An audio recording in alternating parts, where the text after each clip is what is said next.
Triumph Bonneville. Gearbox is in. It's been renewed. New bushings in it. There's a bushing in this gear that was replaced and honed out, and then there's a bushing that goes on the long tapered end of this main shaft that got replaced.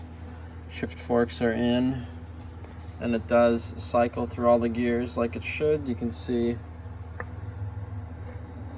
there are shift forks moving when you move the selector plate.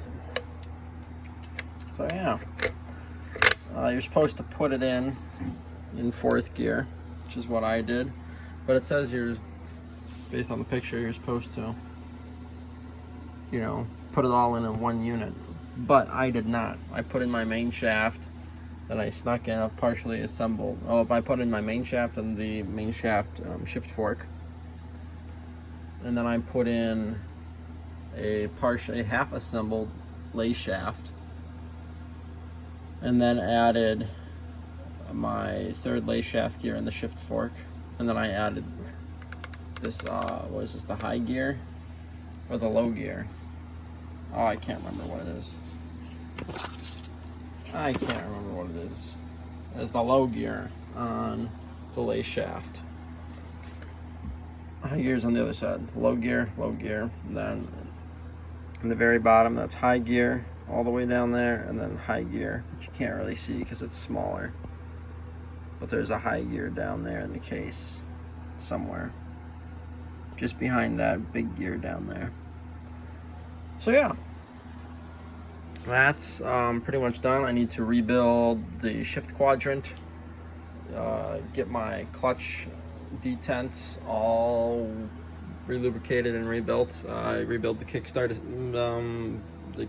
unit, install my new leaf springs. These are the old leaf springs for the gear selector, very worn, so I got some new ones that can be installed.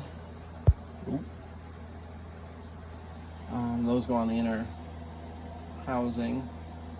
Yeah, I gotta get the shift quadrant rebuilt, and several other things. Here's one half of it. There's the selector that goes in there. This bearing's been cleaned and lubed, so we'll just blow it out, lube it up quick, and then put it on. And the needle bearings I did not replace. I figured they'd be fine. They don't feel bad, and if they do have to be replaced at some point, honestly, it's easy enough to do it on the bike.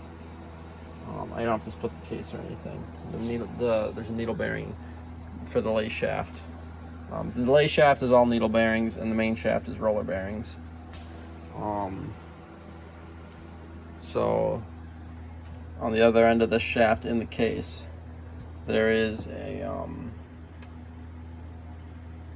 needle bearing, and they want you to drive the motorcycle, get the engine case up to temperature, then quick drain the transmission, rip all this off, and pull that needle bearing out, and while the case is still warm, drop the new needle bearing in to the specification, which is like 0.73 to 0.78 inches, I think, or 0.073 to 0.078, something like that, sticking out so that your end play is correct.